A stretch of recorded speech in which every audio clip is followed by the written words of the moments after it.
Yo, it's Joe. We're gonna be reacting to Between the Sheets, Travis Willingham. Let's get into this. My favorite, Travie.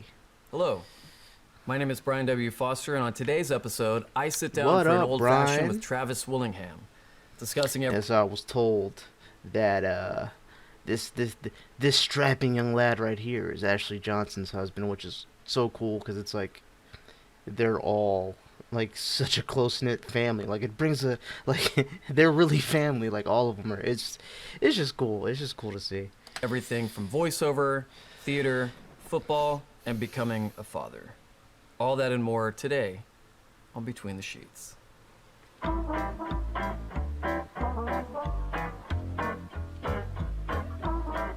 It's a bop.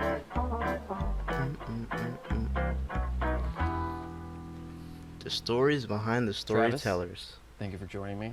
What are we drinking today? The OG. Old fashioned? That's right. Cheers, man. Cheers, buddy. Cheers. Hey. No muddled fruit in this. It ain't no old secret. fashioned, but hey, cheers. Yep. Ooh, that's good.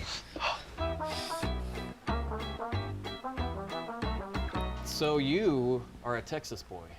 I am. Born where? Dallas. Dallas County, Dallas, Texas.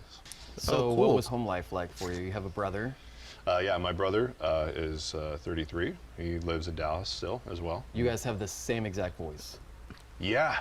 When he's around Yeah. and I That's hear so him across crazy. the house, or if we're at a restaurant or whatever, I cannot tell the difference between you two. It's crazy. Yeah, I often wonder if I sound that dumb sometimes when I hear him talk.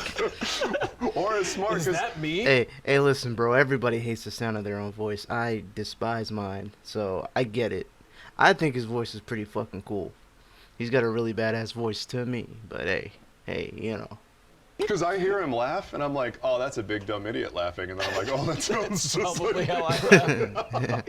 Have you ever been so busy that you had to turn down voiceover jobs and you were like, Here's my do you fill want to come in? Because Tom Hanks does that. His brother Yeah. does all of the Woody animate, like the commercials and Tom stuff. Hanks' brother does? Get the hell out of here. His- Oh, that's so that is the biggest brain thing to do. That's so big brain. Oh, Travis, you gotta do it, bro. You gotta do it. Brother No. voice matches him perfectly. That's so cool. I should have thought about that. I tried to get Carson into like acting right when I was leaving high school because I thought he was such a handsome little bugger. But he just can't take pictures or act lines to save his life. I don't think he would read script very well Yeah. either. That's You end up getting awesome. into theater and acting around what age? I think the first time I realized that there was such a thing as like drama was like 5th grade. I was super overactive, hyperactive, ADD, all that stuff when I was a kid.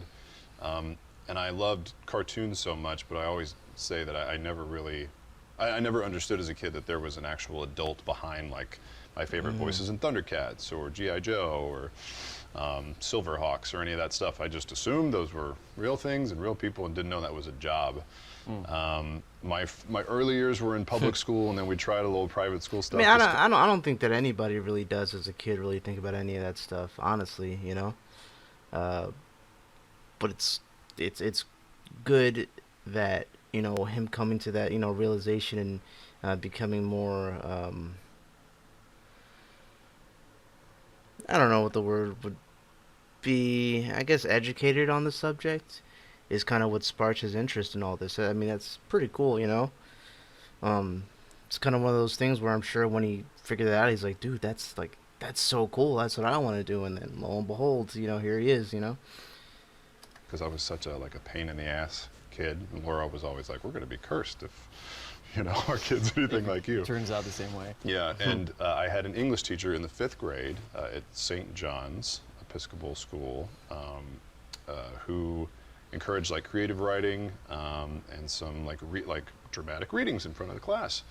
And I volunteered one day with a couple of girls that wanted to do it. All the boys didn't want to have anything to do with it. And I fucking loved it. I loved it, just like that. make-believe part of it. Did you feel like it harnessed some of that energy that was just kind of going all over the place and Yeah, creating because chaos? I hated school. Like, I was terrible at math. Same, I was bro. okay at history, science. I was just garbage. Bro, me and him are, I'm telling you, we're the same. Literally everything you're saying is, I was not great at school. I'm not the smartest guy in the world. It just was never for me. I know it's like a cliche thing to say that school isn't for you, but I just really felt like it just wasn't. There was nothing that I was passionate about that was ever really being taught to me, except for maybe like a couple of electives in high school, like graphic design or video editing, and stuff like that. I wasn't really There wasn't really anything at the time that like piqued my interest, and I come to find out that my high school now has like an anime club and like all this other stuff, a D&D club, and I'm like, dude, it would have been cool maybe if they would have had these things when I was in high school. I maybe would have been into this and figured this out sooner and been a part of this community sooner. You know what I mean? But hey, times change, and that's just how things go sometimes. But I'm at least glad that now that people can experience these things, and it's helping other people maybe find their passion in things that they would have never known that they were passionate about. So that's cool. But yeah, as far as I go, school just it wasn't my jammy jam. Wasn't my jammy jam. And I mean, like when I say I hated math, I would like fall asleep in math. Yeah. Like teachers Same. were like, I think he has, No, I was also just I just what no, like numbers was never my strong suit, and you have a lot of that when you delve into science as well, and the two together, I was great in like elementary school. You know what I mean? I was fantastic, but you know, um, suffice to say, once I got to higher levels and started to actually learn stuff that was difficult, I could not handle it. So Chronic fatigue syndrome. that one. Yeah. Yep. Yep. Or mono. They thought I had mono, Mono, like yeah. all the time. Yeah, so I'd just yeah, be like, Right. but it would just wake up a part, something inside of me that I hadn't really ever explored before. And I remember her so well. Her name was Trigger. That was what we called her, Trigger Butler. Huh. triggered. There's no shot. Her name was Trigger Butler. Wait, that was what we called her, Trigger Butler. Wait, but what's her name though? And she would like have us draw little like makeup comics Oh. and make up like dramatic readings and stuff like that. And That's pretty cool and though. doing that, she really saw just sort of the change in me and like Mhm. the interest. And I think That's a beautiful thing. I really like when teachers will go above and beyond to kind of find something that might work for their students, or just try to change things up, because you never know what somebody can be receptive to, and what might catch their attention and get them excited to learn. Um, I only really had, honestly, one teacher I can say. This teacher was in high school. I only really had one teacher in high school, in school in general, that I was like, man, you know what? I like this class. Like, even if I'm not good at the subject, this teacher just makes it makes it exciting to be here. Didn't feel that way for any other period in throughout my high school career. Same thing with elementary school, so on and so forth. That just nobody ever really took that time to try to make things fun, try to interact in like a natural way. You know what I mean? And don't get me wrong, it's good to kind of have like professionalism and to try to have that boundary of creating that environment in your student's head of this is a place for learning. Um, don't take it too relaxed like when you're in here, which I get. Um, but I feel like finding that middle ground to where you're personable and you're really trying to reach your students on that level is something that you don't see a lot. And to this day, I still remember that teacher. I could tell you his name right now. I'm not gonna put it out there or anything, but I have his name. I have a couple of the conversations, in my head. It's been 10 years, and I still remember talking to this guy about certain things. Like, it makes a difference. It really makes a difference. Anyways, point is, I appreciate things like that. And if you're a teacher, or if you're looking to be a teacher, or some form of tutelage or mentorship for somebody or a group of people, really keep in mind that um, because somebody may be falling asleep in your class or acting out a certain way, it doesn't necessarily mean that they're doing it to be malicious. It's just not connecting with them. So maybe you try to put in that extra effort to change things around and try to be a little bit more personable with that individual or with with that group of people, and try to see what works. Try to see what engages them. It goes a long way, man, and people remember that. Obviously, people remember that. So, anyways, Any good teacher, if you're paying attention, when that sort of stuff hits it, that's something like on my they try list. to feed it, right? Nurture Yeah. it. And there wasn't really a lot at the school for that. There was no drama program or anything, but I think that was in Whatever. 5th grade, and then into 6th grade there was more of that. And she said, if you want to explore more of this, there are other middle schools. You don't have to stay in the school system. There are other middle schools that have more fine arts programs. And I was like, what are you talking about? There's like drama and musicals and one acts, and that all sounded terrifying, right? But she was sort of the person that pushed me back out of the private school There you system go, back man. into public school. where Even those things were even more, something like that, to bring it up and say you have options, you have other options. Just it's big. It's bigly, man. prominent. And I remember Excuse me, leaving by the way, 6th the grade whole lip and thing. going with her to a play at like the I think we're local good now. middle school that was being put on, which it's like a shit production. Yeah, it's middle of course. school. Yeah. I thought it was like the fucking greatest thing I'd ever Really? seen. Like, And you wanted to do. You're like, I want to do this. just enraptured. And I'm like, like crap made up choir teacher written songs, Yeah, yeah, yeah. synthesizer stuff, but like, and the kids were like doing the box step, Yeah. and Yeah. shit, and like. I was in a few of those. I was in love. Like, I was just like, this is fucking amazing. Everybody, Yeah. I look around, everybody's enraptured, And I was like, I want to do this. And my mom's like, you want That's to awesome. do that? And I was like, yeah, I want to do that. She was like, okay. My dad's like, whatever. Fine. Did Go. they want you to follow any specific path, or were they pretty open to whatever would work at that point? I think at that point, when your kid actually like declares that they're interested or passionate about something, you're like, oh, thank God. They have an interest. Finally, Yeah, we something, can, yeah, right? Let's see if yeah. we can feed it, and we'll just see what the fuck comes out of it. Yeah. I think my dad was a little bit like, oh God, Yeah. we're going into acting. But I think my mom just recognized that all the energy that I had as a kid, and trying to give me different outlets, whether it was sports or art classes, or from the second I would get out of school every day, she had me in like every extracurricular program you could think of, just like back to back, like Wow. a sport, and then maybe like pottery class over here, and then like maybe another sport, just to like run the energy Yeah. out of me so I would sleep Just to at keep night. it going. Yeah, so she was really glad just to see that be a focus, and kind of like if you don't do your schoolwork, you can't be in Yeah. the show thing. So I think they were encouraged by that, but I think at that time they didn't know that it was going to be something that would be the thing that I pursued for like the rest of my For the rest of your life, Yeah. really. Yeah. I mean, I think about the times when I didn't have stuff to do, and Jesus, it was like melting Ninja Turtles in the alley behind some kid's house with like motor oil and styrofoam, trying to concoct napalm. Like, Yep. keep your kids busy. Holy Yeah. hell. I hate to break it to you, but those weren't Ninja Turtles. Those were just regular turtles you melted. Oh, man. Oh, jeez.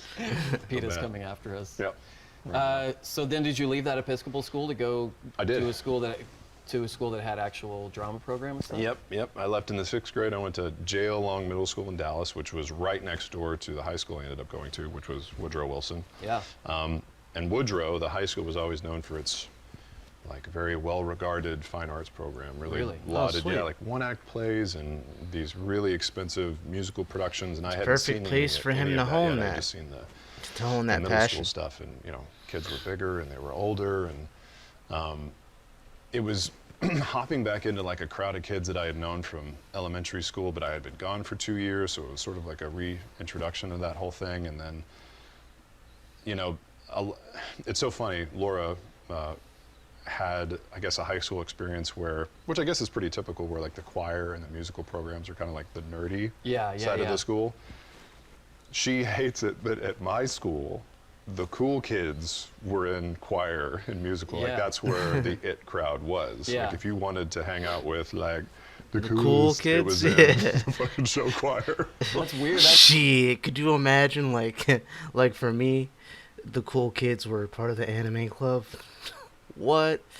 Shit. It's a little different than Imagine. most schools. I know. Yeah. Did you but sing too then? I did. Yeah. I did.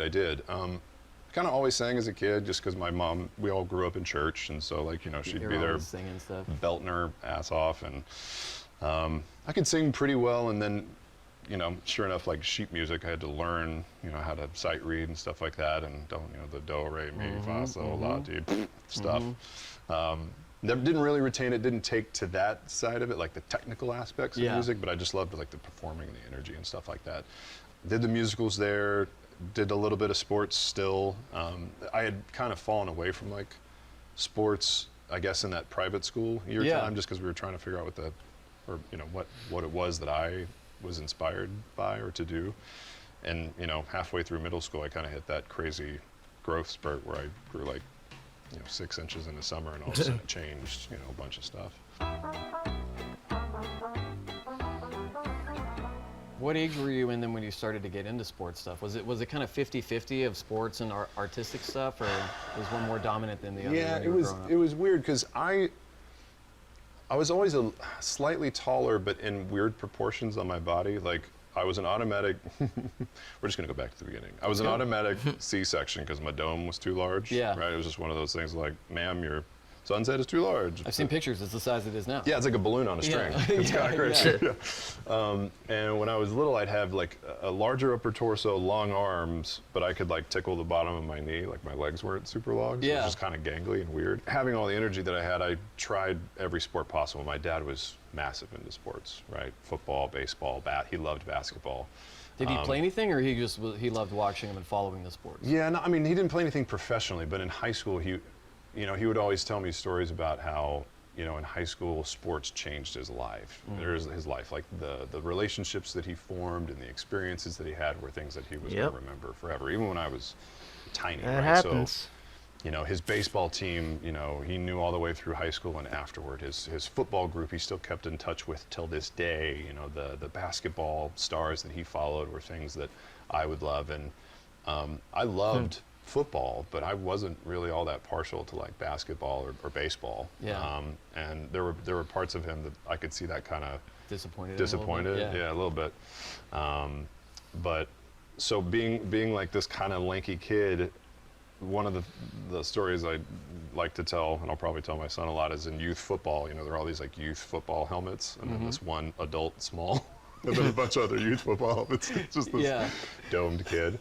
And I was good when I was younger. I was, fast and everything, and I was just a little bit taller. And then everybody kind of evened out. And so I just kind of moved away from sports a little bit and tried more artsy stuff. And then when that growth spurt kicked back in, like in middle school, teachers and coaches were like, "Hey, who's the tall kid?" Yeah. It's like, "Oh, it's that Travis kid that you hate so much that never shuts up and makes weird noises." And it's like, in all the classes. And they're like, get him in the uniform. Let's try him out for stuff. So it was like a indoctrination back into sports a little bit. So you did high school football? I did, but only the last 2 years of high school.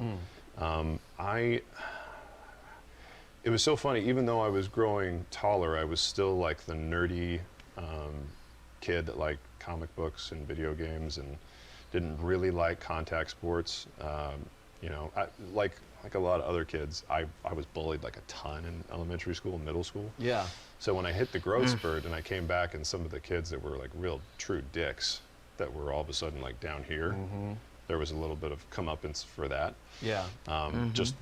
Socially and at school. But I never felt the desire to go around and like shove people or like hit people. Yeah. It was always more important to me that like, because you could see the difference between like previous to this, because it all happened over a summer, right? So when I left school, and I'd just be looking at eye level with little something about me, and this is why this whole Patreon thing. I feel like I gotta have a little bit of a bond, But so a little thing about me, just to open up, to be completely honest with you, I was a bit of an asshole when I was in school,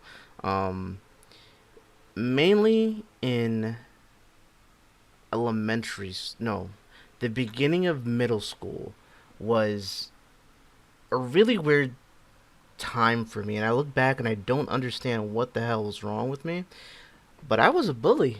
I want to say I want to say like fifth. I want to say it was for like a year or 2 years. Though was it like fourth to fifth grade for me?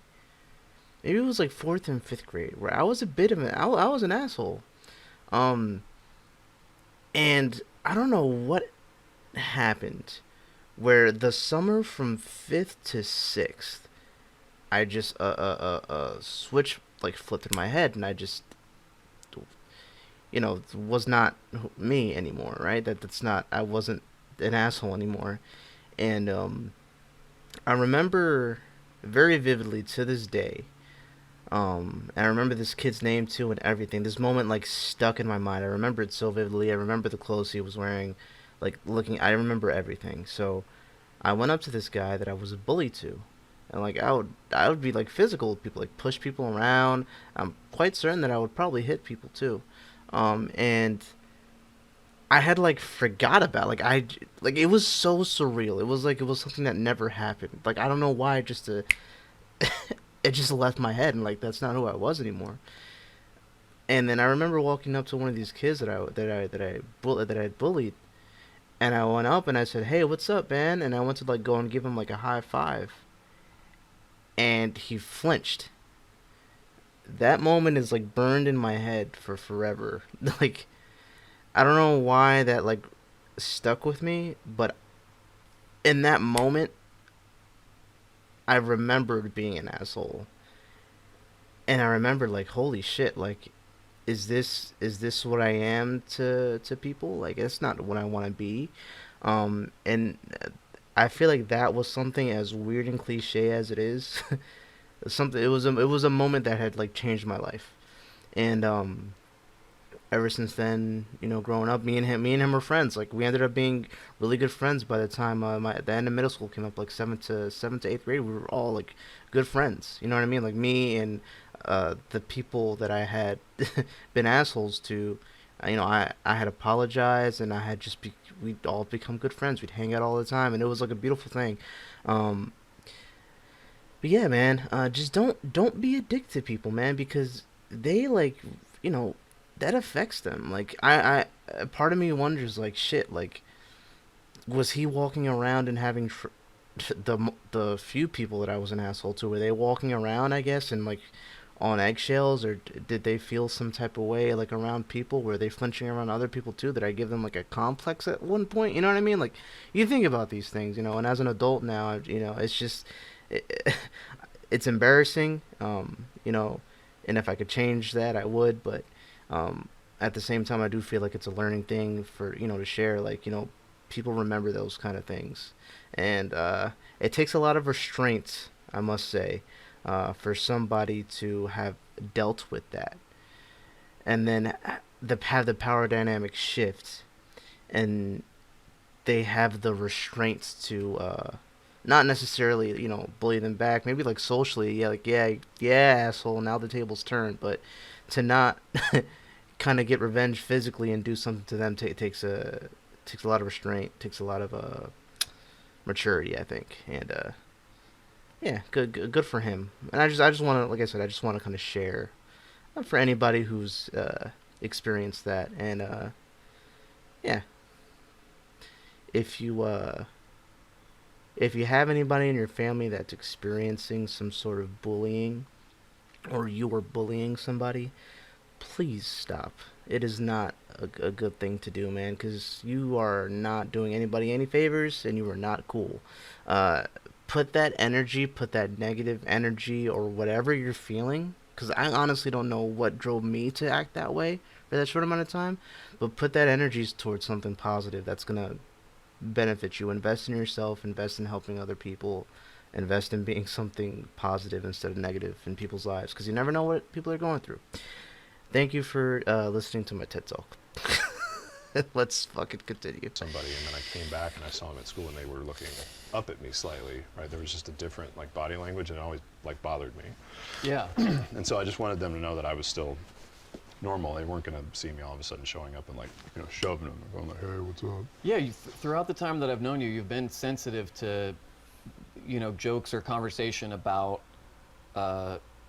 being put into that jock bully stereotype Yeah. because you did grow up a nerd. Yeah.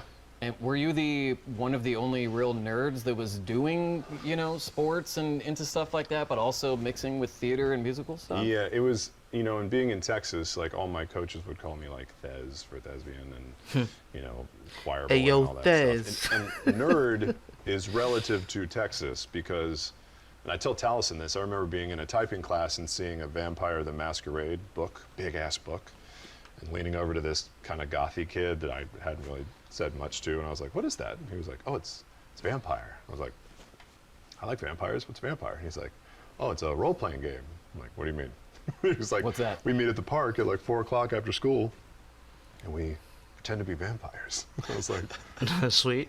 I don't understand. Can't you guys not walk around in daylight? Yeah, and he goes, well, do you want to look at the book? And of course, like, you open the player's handbook in D&D and you're like, nope. Yeah. Because it's just so big. Yeah, intimidating. And that was the only time I saw it. But so I wasn't like a hardcore nerd, but I, but you were Wait, so Vampire the Masquerade, that's like a role playing, that's how that originated? I just heard of the video game, you know what I mean? That's fucking awesome. I wonder how that's played. comic books and Comics video and- games, yeah. and anybody that likes musicals, it's pretty nerdy. Yeah. But yeah, it was just there were so many people that didn't they didn't have the ambassador on the sports side of things, right? So like when people from the lacrosse team or the football team would be shitty to those people, it was really easy for me to be like, stop, right? Yeah. So that was always something I was really like proud of. So you ended up using your size and sort of the exchanges that Yes, have happened sir. to you to That's what I'm talking about, kind man. of create a shield between people like that and people that could have ended up getting bullied. Yeah, that was Protect kind of people, the be hope, right? positive, And more man. Mm-hmm. it was more just like Love this guy, dude. I would be in the locker room and people would be talking about so-and-so kid did this in the hallway or in this class that I wasn't there with, and I'd just try and pop in and be like, no, that guy's actually pretty cool. Yeah. Like he plays the same, Nintendo 64 game at the time or Super NES or whatever that you play, and he's good at it and stuff like that. And they were like, word? I'm like, Yeah. yeah, So it was just trying to like bridge the gaps between like I didn't understand why everybody couldn't be, because I would be in both sides of it, and both sides would be welcoming, and they'd deride, the choir people would be like, yeah, football practice. And Right. football guys would be like, you gotta go act and put on your tights and Yeah. whatever. And I was like, yeah, bitch, But it is weird that we create those separations in the time of our lives that we're in high school and stuff socially. Absolutely. Because I think a lot of people are figuring themselves out so much still that they only really have bandwidth to align themselves with one group of people. And the it's like tribal thing, right? Exactly. Yeah. It's sort of tribal, and you were able to kind of live in both worlds. And Yeah, because I was forced out of one end to the other, and I saw how kind of pointless it was. Yeah. There's just no. Plus, those people, hindsight, in your 30s, you can see that, the people that were in some tribe that you may never saw, when you're in high school or even college, are people that you're working alongside with every day, when Yeah. you're adult. And so, I think it's just important for people to, explore and push and Yeah. pay attention to that shit. Absolutely. Yes, sir. Preach, man. what's one of your favorite theater productions that you were a part of? So my sophomore year was the first time that I was ever cast in a part that was on the high school stage. And I remember, like I said, I was transfixed with the musical production in middle school, but when I went to high school, they had this big proscenium arts theater that was built in 1918, I think. So they had all wooden chairs, high balcony, these floor-to-ceiling, industrial, that's almost pretty factory fucking- that's windows cool. with these long red drapes, and it still is Wow. one of the most gorgeous theaters I've ever been in, and it was high school. Yeah. And actually being on that stage and seeing all those people was something I'll never forget. But my sophomore year was a musical called Crazy for You. And I remember I was cast along with like all the seniors, and I had to play a part big deal. that one of the senior lead had to like mimic, and I had like this Russian accent, which was this crazy deal, and it was just like, You sound like Sofia Vergara. do you think I look just as pretty as she does? I bet you I do. Anyway, sorry. Yeah, so that I just remember Crazy for You stuck out in my mind. I was like, man, what is this? And they're like, oh, it's Gershwin, or Hammerstein, and that's when you started to learn about older musicals. And that one was just, I just remember being so taken with all of the older classmen, right, and wanting to do what they did and learn what they knew, and it just, it was one of the coolest parts of, I think, the whole fine arts department at Yeah. Woodrow at the time. Yeah. Was fitting in important to you at all? I mean, it sounds like you really carved a path for yourself because part of it was survival. Part of it was I follow these interests because I need to. It's healthy for me. Yeah. And part of it was Yeah, I it follow happens this for a lot because of I'm people. interested in it. I mean, yes, right? I think it would be cooler to say like, nah, I didn't care about fitting in, but It's one of those things where it's like, this is expected of me, so I'll go this route. And sometimes people force themselves to go a certain path or try to force themselves to like something that isn't really something that they want to do, but because it's expected of them, that's the path that they stick on.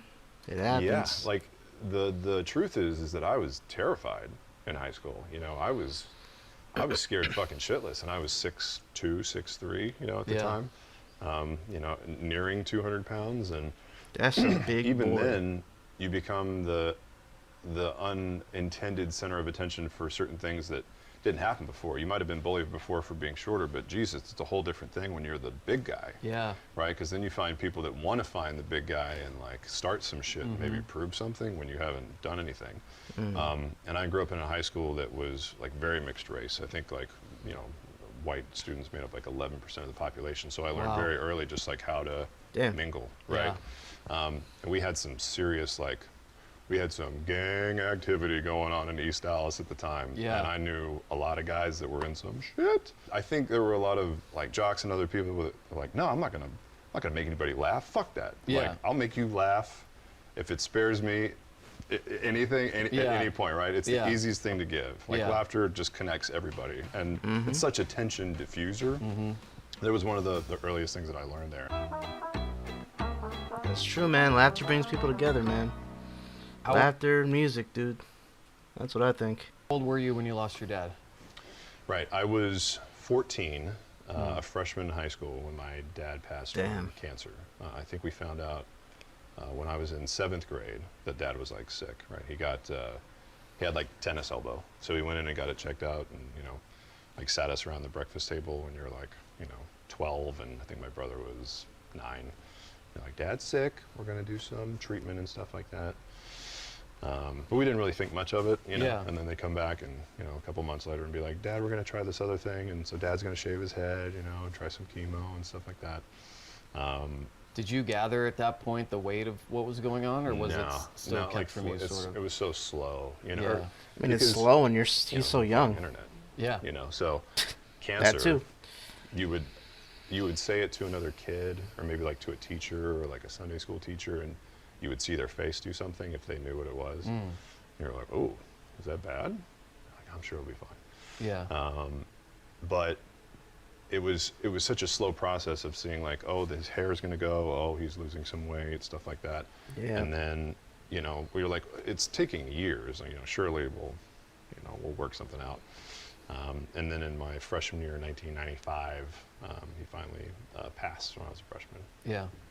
How did that change things at home?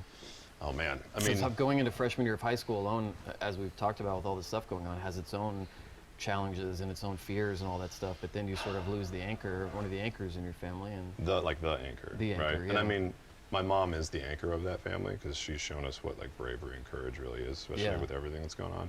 But the single most pivotal moment of my life was watching my dad go through that and then pass, because, you know, I often say that like, if you have a kid that's like hyperactive or has ADD, I think a lot of that is just taken care of with puberty when your body goes through you Yeah. know, natural change. yeah, But I was a big slapdick. Like I was a kid that loved comics and goofed around and kind of broke the rules and would push boundaries and not really think about consequences or exercise any foresight.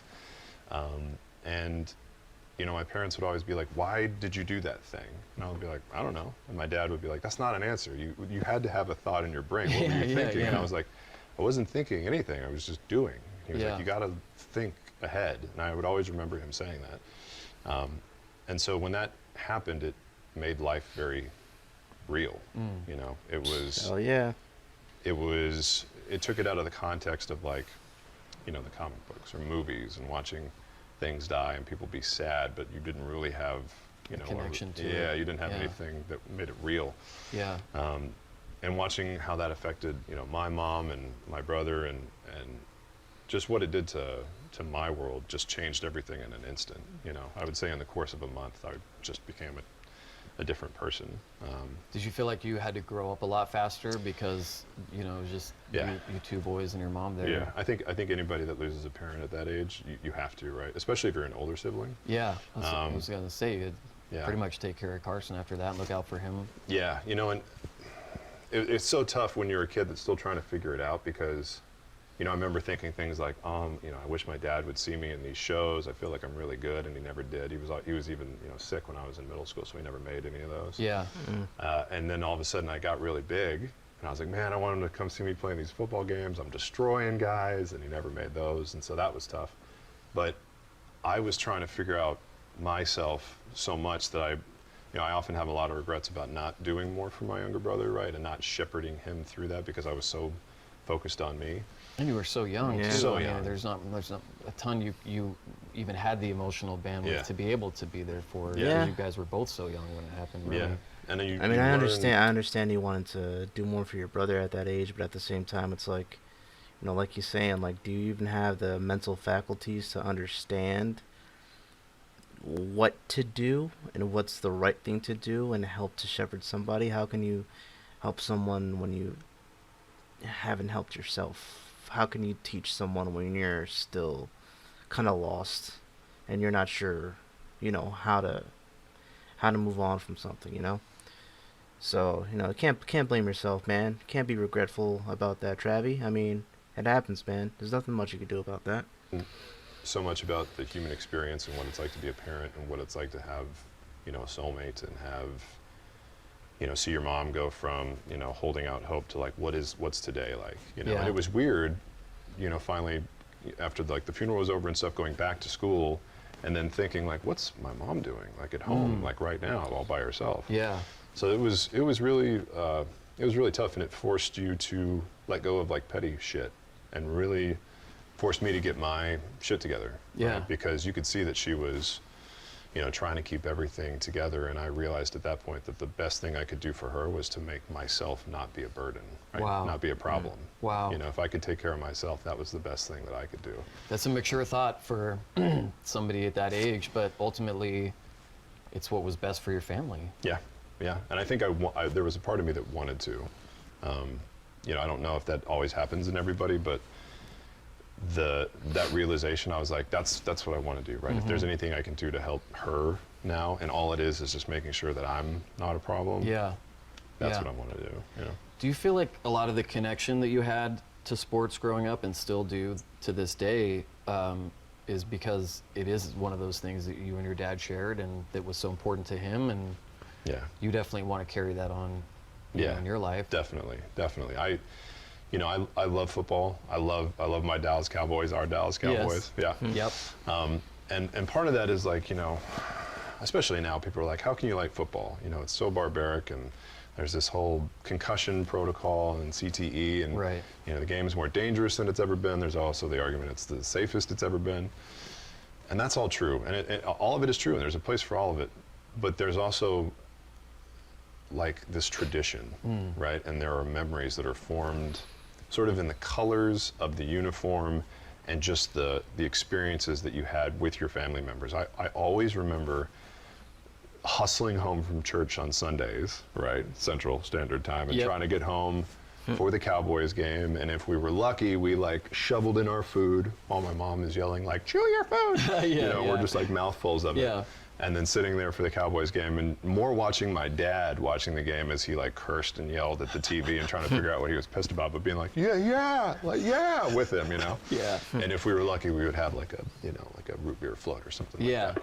And that is ingrained like in my mind. And we were great in the 90s and then shit after that.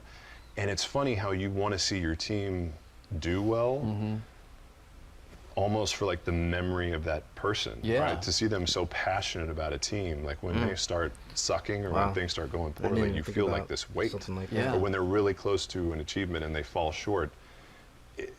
I was surprised last year, Yeah. you know, or 2 years ago actually. I think you were over for the playoff game. Yeah, it was. Yeah. With Dak and the Packers.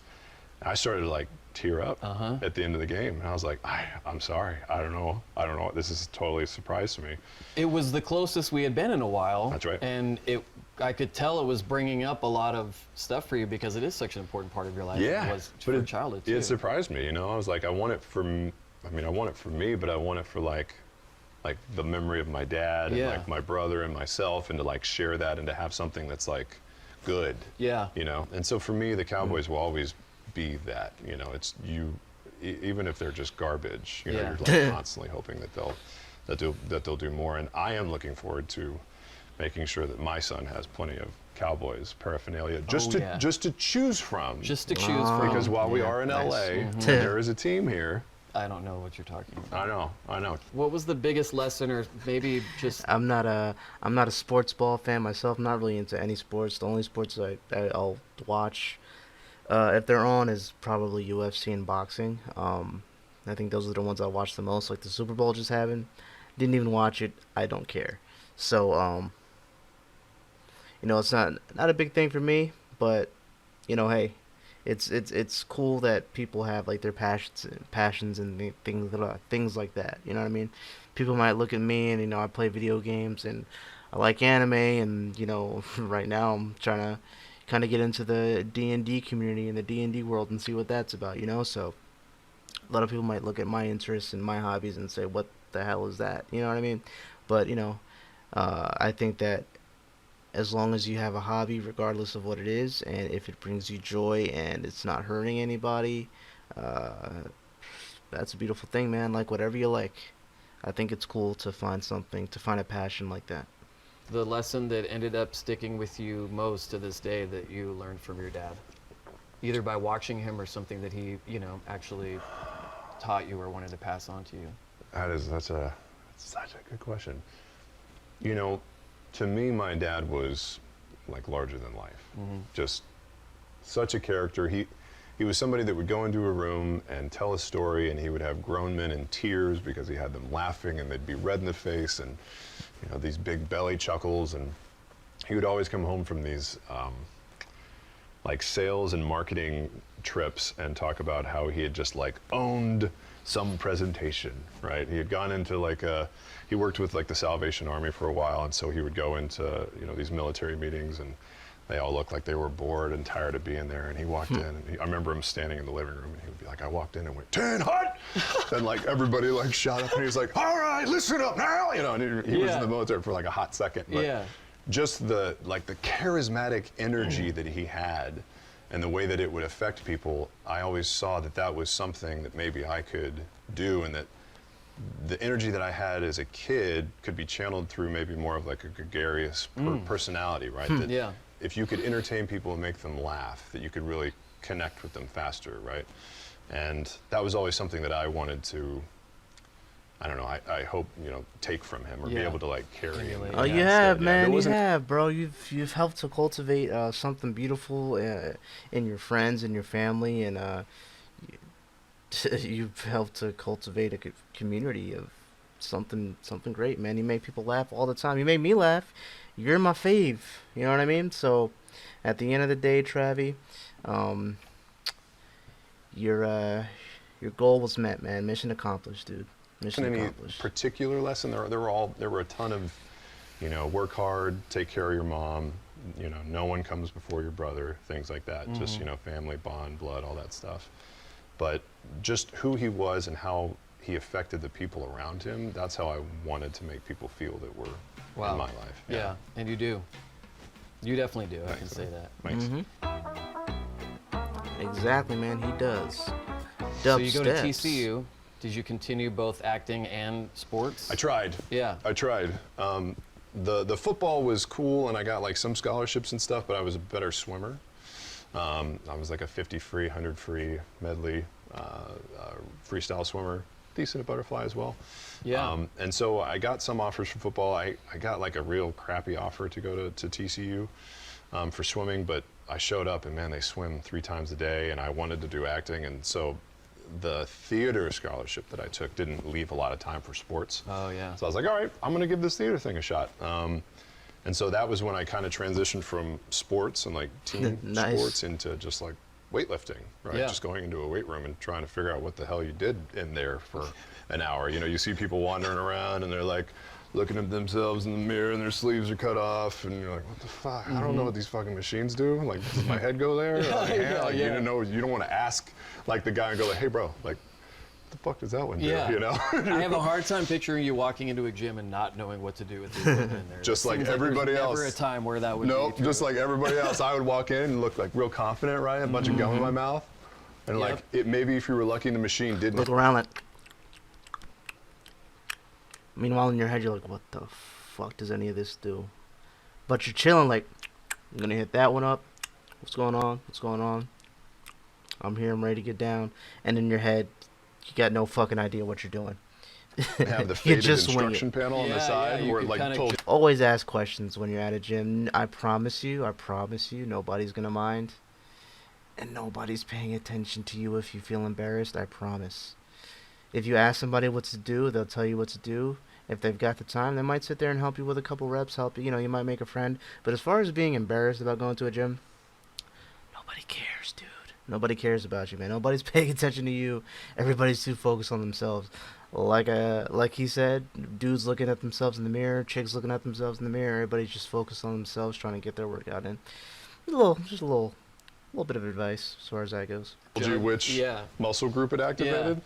But that was it for sports for a while, and it was just theater after that. Just Just theater? straight up theater and a little musical theater. Yeah. So then after college, when do you get into voiceover? When did that come into your life? Right. So in college, while I was in my fraternity, as long as I was in it, once you're in the fraternity, it's like, a bunch of guys walking around the hallways drinking White Russians and not going to class. And I was like, I don't have time for that. You're like, I don't have enough polo shirts to be in this fraternity. Yeah. There are a bunch of kids that can do like 6-year college runs, but I was like, I'm trying to get out of here before my scholarship runs out. Yeah. And while I was in my fraternity, the guys that I would hang with and guys that I knew from the football team, I tried to walk on and it didn't last very long. They loved Dragon Ball Z. Oh yeah. Right, and it was this Classic. show. Didn't know it was anime at the time. That came on Adult Swim like 4:30 in the afternoons, and it had these fucking like ripped, muscly guys with spiky hair, and every time they would get angry, they would power up. And they would, their muscles would grow bigger and the veins would pop and they'd blow up planets and shit. And I was like, oh my God, this is the best. Yeah. Why isn't this real? And so we were watching, we didn't know anything about it. And then we found out that it was anime and that it was done by a company in Dallas, Fort Worth. And I was like, well, Jesus, that's where we are. And one day in the chapter room as the credits were going up, I saw the name Laura Bailey. And Laura Bailey was a girl that was at my talent agency in Dallas at the time. I had signed up with after I left high school, and I had seen her at, some gigs where we were extras and at auditions and stuff, and had like, nice small talk. And I saw her name, and I was like, oh my God, she's working on this thing. So I called my agent. I was like, Suzanne Horn at the time. I was like, Suzanne, can I have Laura Bailey's number? And she was like, why? Yeah. I was like, no, she's 'Cause on the she's show. fire. I just want to talk to her about it and figure out see if I can do that. And she was like, okay, I'll give you her number. Don't be weird. And I'm like, okay. And so she picks up the phone. She was like, hello. And I just like screamed into the phone. I was like, oh, I got her in this film. How do I get it? Can you put me in the show? And she was like, who is this? Why are you freaking out? Yeah, on why are you me? freaking out? And she, more of it was, she was like, you watch Dragon Ball Z? And I was like, yeah, a lot of people do. I know a lot of people that do. Yeah, And she goes, yeah. oh, weird. Because at that time, it hadn't even really like Taken off. exploded yet. Yeah. And so she was like, oh, it's in Fort Worth. I don't know if they hold auditions, kind of like the brush off. Yeah. I was like, well, cool. If you hear anything, let me know. And then I would see her at other auditions for commercials and stuff. And I was like, hey, are they doing any? Can you put in a good word? And she was like, yes, I told them about you. And I was like, you did? She's like, yeah, I told them. They're, if they have auditions, they'll call you. I was like, oh, amazing. Awesome. 2 years. Did you think she was serious, or were you? Yeah. Totally. Yeah. Bought it, So right? you were waiting by the phone. She's a then. great actress. Yeah, She's a great that's actress. true. And nothing, right? Nothing. And finally, there was a director that I did a show with in Fort Worth that was like, hey, that was a great show. You have a good voice. And I was like, oh, thanks, man. And he goes, we do voiceover at Funimation. I was like, I know. I've been trying to get a job there. Yeah, I was like, I heard Laura Bailey's been like dropping my name. He was like, I've never fucking heard of it before. It's like she hasn't said shit. It's just like the sweater unraveled. I called her. I was like, you lied to me. The betrayal. And he was like, we're having auditions for this new show called Full Metal Alchemist. And I was like, not interested. Dragon Ball Z though. Yeah. I'm your guy. Yeah. And he goes, Dragon Ball Z is done. I was like, oh. I'm like, it's still on TV. And he goes, yeah, we record them like way in advance. Way ahead of time. No idea how that show works. Yeah. And he's like, well, come audition for the show. It's cool. I'll send you the character sides. There's this guy named Roy Mustang. I was like, that's a cool name. And he's like, he's a Oh shit! So flame he plays alchemist. I'm like, Roy. sounds That's cool. pretty cool. Don't know what that means. You know, it's funny. I've never seen Full Metal Alchemist. I've just seen AMVs, but I know of the characters. I gotta watch that anime, dude. What the I know. What's wrong with me? Anime fan, and I haven't seen Full Metal Alchemist. Come on. But that's pretty cool, though. And read for it. And I went in, and I remember I was going in, and I kept wanting to like power up, like in the audition, and be like, ah! And he's like, "There's no fighting in This isn't audition. Street Fighter.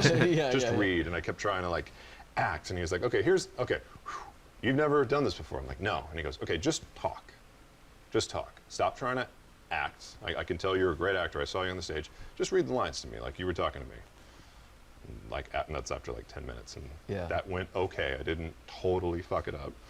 And they cast me as this character, Roy Mustang, and that show recording, which I think started in my junior year of college, was the most intensive, like spirit-crushing time ever in voiceover, because it was like boot camp. Yeah. You had to learn mic technique and not to travel off the mic and do all this, crazy shit. And you're dubbing, so you're having to like sync match. Yeah, lip flaps. Yeah. Read the line and then like kind of look up and see the mouth doing this. And I always say if you can dub anime, you can do anything else. You know? It's sort of like how people refer to soap operas as like boot camp for acting. Yeah, boot camp. That's how I started in voiceover, and then I did a few shows there in Dallas, and then my cousin Tyler was like, "Hey man, I'm going to California. You want to go?" And I was like, "Oh no, God, that sounds so risky and like brave and courageous, and Jesus, I don't even know how to make a living as an actor." He's like, "Pretty sure California is where you do that." I'm like, no, I have to get like a career going here. And he's like, "In Texas?" I was like, yeah, I mean, they shoot stuff down here. He's like, "Nah, come out, man. Come out." I'm like, I don't know. So, I asked my mom about it. She's like, "Go for 6 months or something." I was like, "Really?" She's like, "Yeah, try it." And never came back. Nice. You bartended for a little bit when you got here, right? Oh my God. Like all the odd jobs. Yeah. You too, though, right? You've done all the like. I've done everything. Yeah. Yeah. A barback, bartend, valet, bouncer, catering, operative. I remember that you would just find these jobs in between. I remember I had to wear like a pink bow tie and cummerbund and work like baby showers and do like plate passing and like, "Here's a veggie sushi roll." Do you have photos Nope. of that? No. His big ass. I came He's out like, and it "Here's a was, sushi roll." I was shit. It was expensive out here. Yeah. And I had 5 roommates in a house in Hollywood, right over by the 101 Cafe. Oh yeah. Yep. And would try and go out for commercials and TV spots, and had dreams of being a big TV or film star. And every audition I got for TV was like for Cop B or Soldier F. Yeah. And I was like, oh, yeah, man, that typecasting. size, I get it. The thing I would hear often is they're like, "Man, you're tall." I was like, "Oh, that's what it is." And one casting director was finally like, the average actor height is like 5'9" to 5'11", maybe 6 foot. So if we cast you, that person that could be a lead all of a sudden looks super short, or have to shoot everything on an Apple box, and they normally don't want to do that. Yeah. She's like, "You would never work with a Tom Cruise or a Chuck Norris." Right. Yeah. Chuck's working a lot these days. Yeah, big time. You're like, "I'll never do comeback. a Bowflex commercial." Is that what you're telling me? Damn it. Jesus. Well, he had Walker, Texas Ranger, which shot in Dallas. Oh yeah. And I went and auditioned once, and the casting director was like, "You can't ever come back." Because you're just so big. Too He's like, "We're damn not gonna big, use you." man. Yeah. Well, Too You damn would look so big. small next to you. I know. So then, did you do any voiceover auditions and stuff when you got here, or was it really not in mind because you were kind of trying to focus on doing TV? Yeah, and not at commercials all. and stuff? I was like, maybe I'll do some theater. If I'm going to Los Angeles, I'm definitely going to be a movie star. Right. Right? That's a given. This is where shit happens. I'm here. Let's go ahead and start this thing. Yeah. Everybody can just stop waiting for me. I'm here. You know, I'll go to maybe an audition or two, Yeah. and by then I'll be famous. Resume show business. Yeah. I have arrived. Yeah, not a problem. Yeah. And man, that just didn't happen at all. And I think I was here for maybe a year and a half, or maybe even 2 years.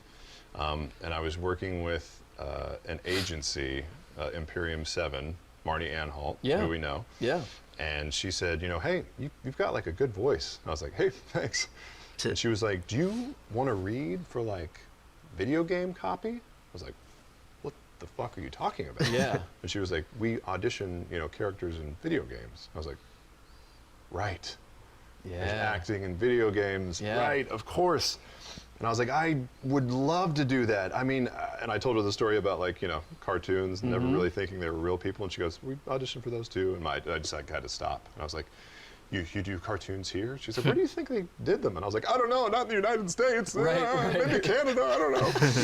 Yeah. And so I started auditioning for some video game stuff and cartoon work, and I still wasn't very good. Yeah. You know, I was really good at dubbing, you know, fitting in designated flaps, but when it was just free, you know, I didn't have to conform to any kind of space, it was kind of limited.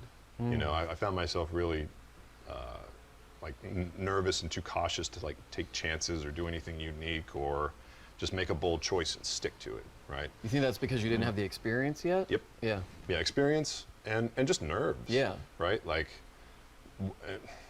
I've always had a little bit of a self-confidence problem, like whether it was going into high school or college or going into acting.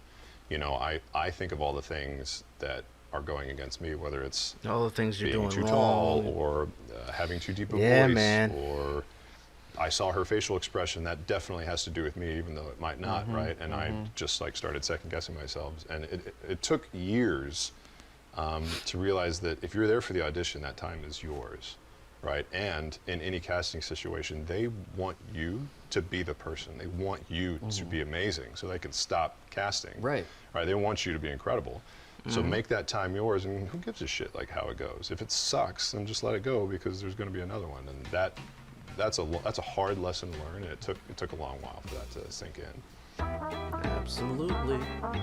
Deep voices. When you started actually getting into doing it regularly, voiceover, did you like that more than the hustle of trying to do the on-camera thing? Was it because you grew up Oh, great Yeah. enjoying question. a lot of that stuff in video games and stuff Right. so much? Did it end up sort of fulfilling a different part of you? Yeah, it was much in the same way as seeing that musical for the first time in middle school.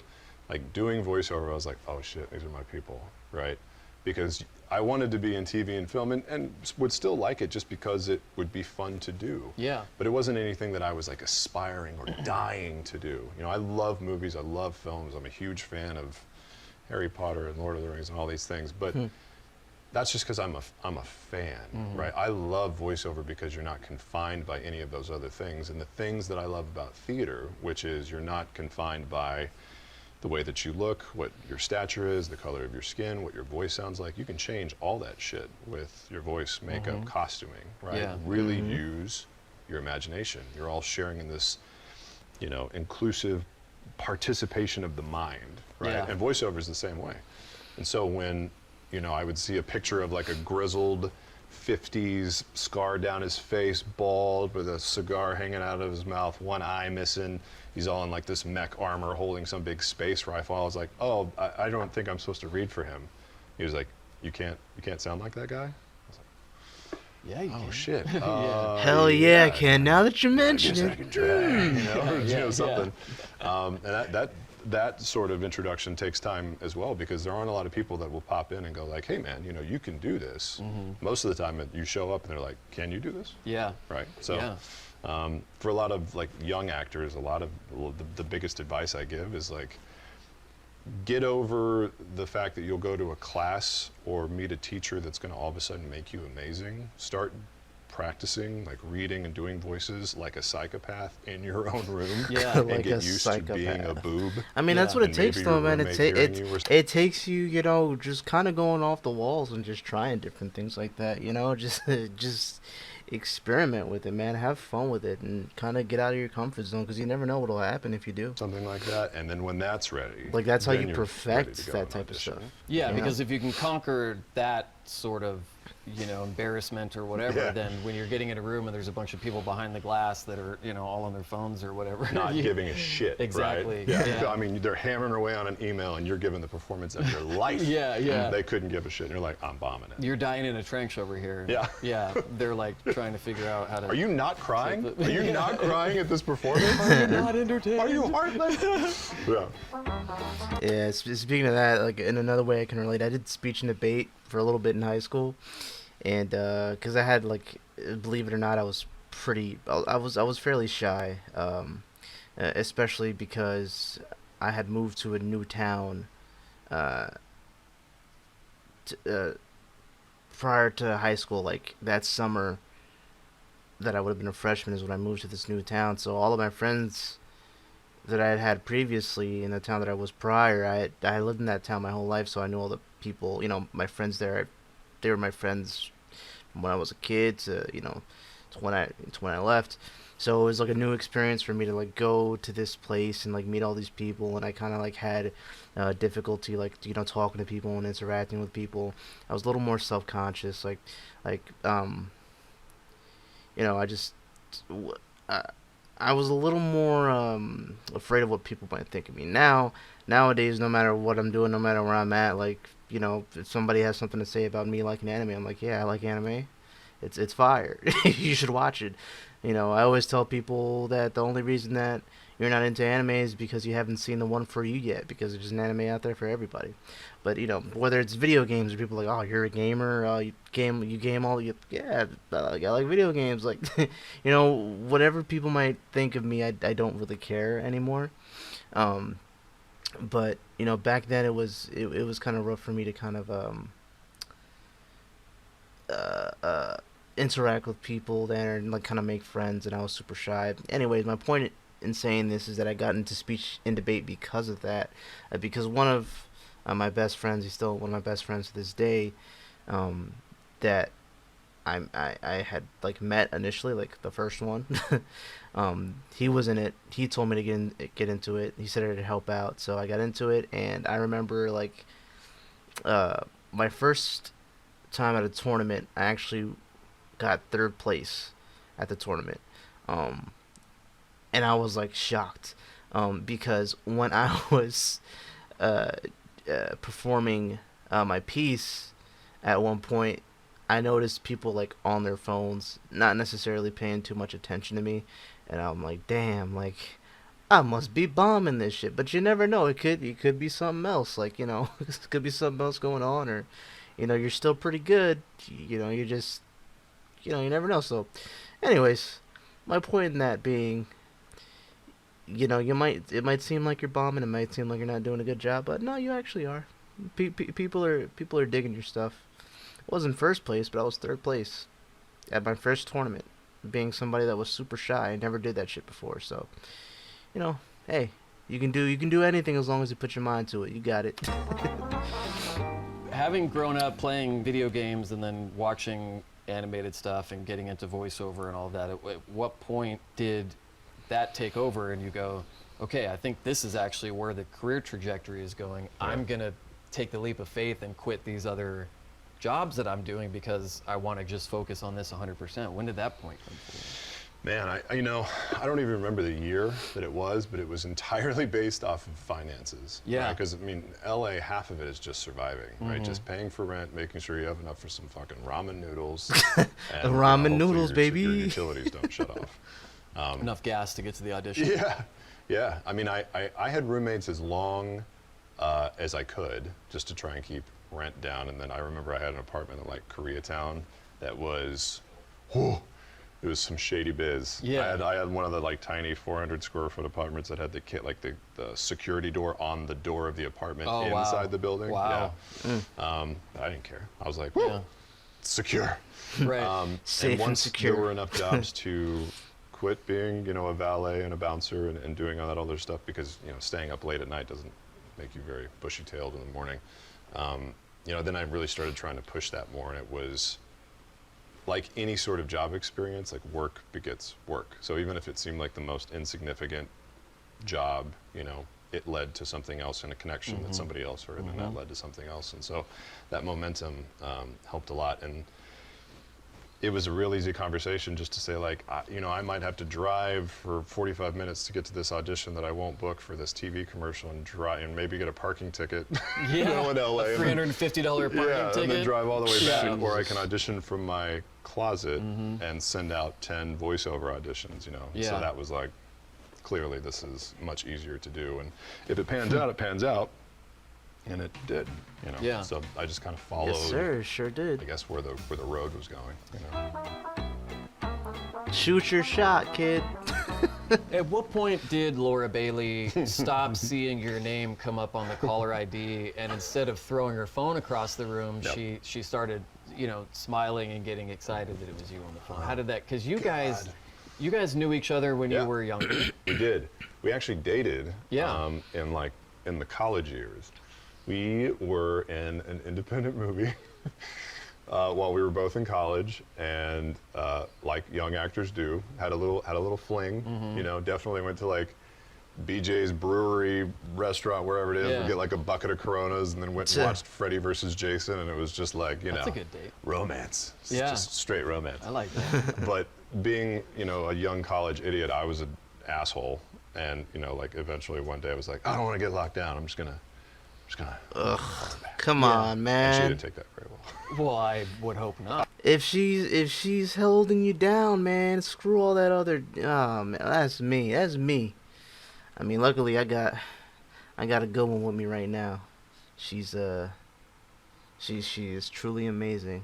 And I don't understand the idea of I don't want to be locked down when you have somebody that holds you down and supports you in everything that you do and loves you. Like, what? Why wouldn't you want to be? Why would you give that up to start searching again for some? You know, for that. I don't know, man. People nowadays are just weird sometimes, dog. Like, it doesn't make any sense.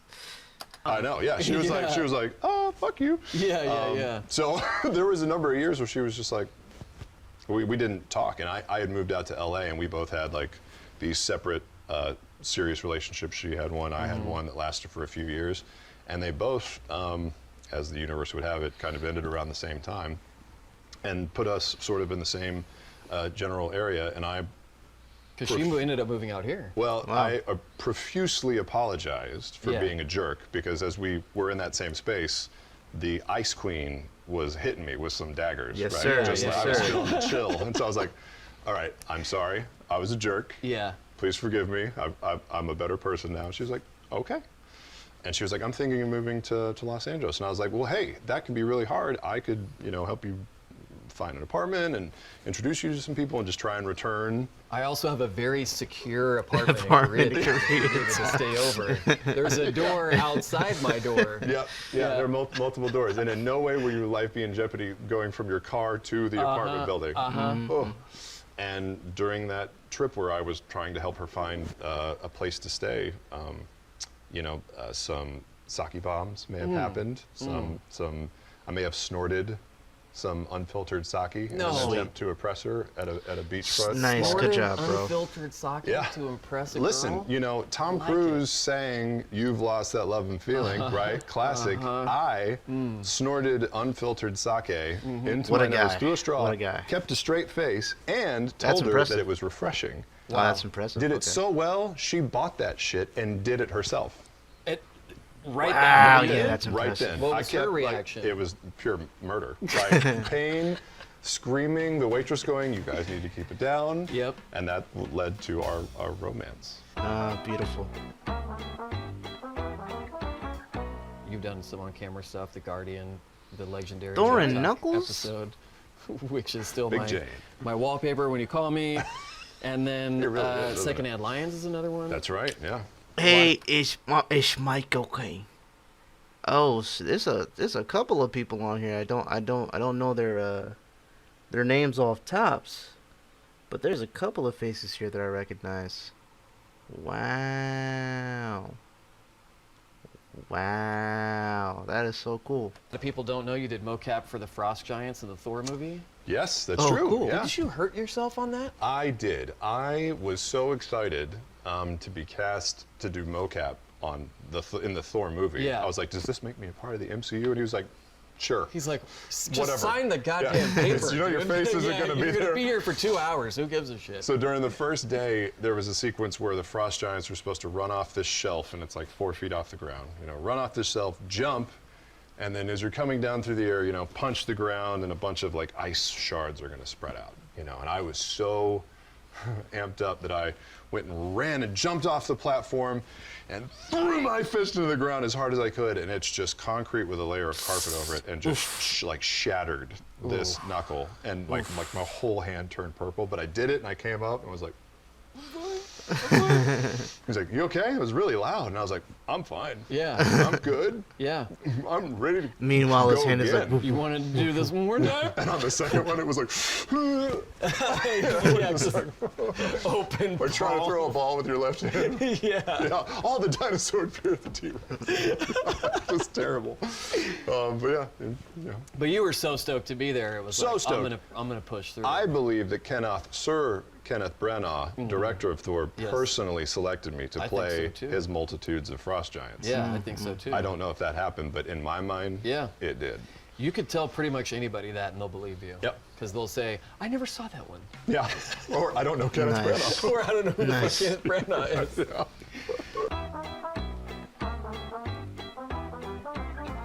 It's interesting to see in the last 10 years how interactive entertainment has changed, and it's become its own sort of art form with storytelling that has Yeah. really changed, I think, changed the game in a lot of ways. How has it been going from back in the I'm a fan of this Dragon Ball Z thing to looking at the way immersive storytelling is now in interactive media?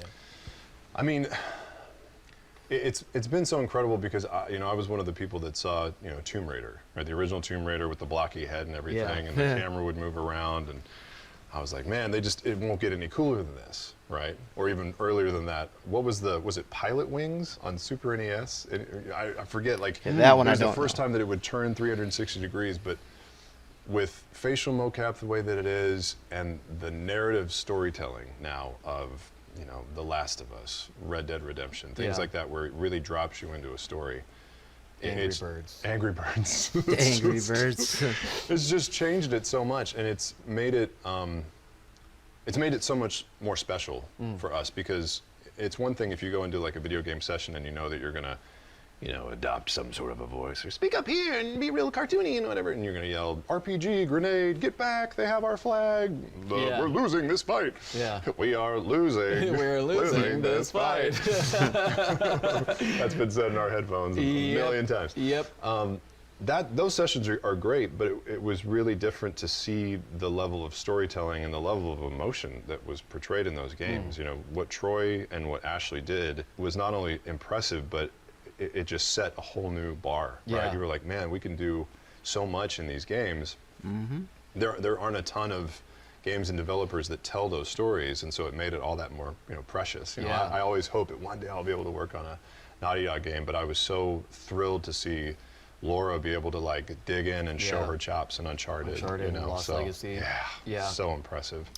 And it's to me, it's just changed everything. I know that there's all the attention's on the multiplayer games. Esports and Fortnite and Overwatch and all that stuff.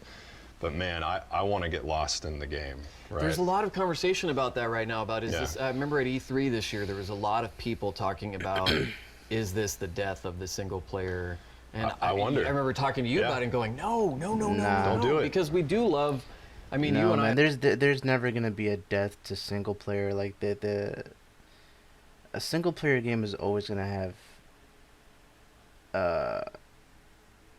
a group of people that are gonna want to play it. Like multiplayer is cool. Don't get me wrong. I mainly play multiplayer games myself, but I also play games that have a great fucking single player. You know what I mean? There's never gonna be a day where single player games are good single player games are completely out of the picture. There's no way, no shot.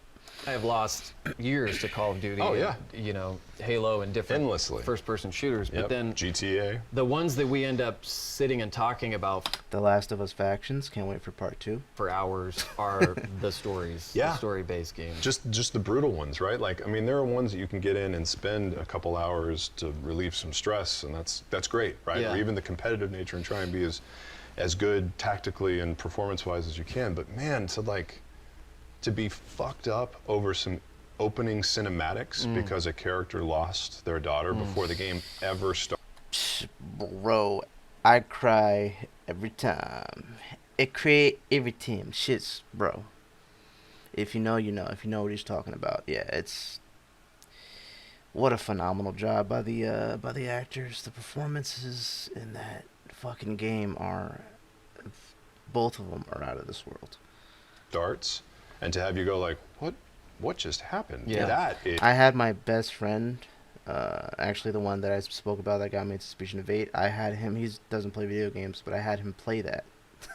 Bro. He cried. He cried. I was like, yes, yes, it's the reaction I wanted. Yes, let the tears flow. You know? Yeah.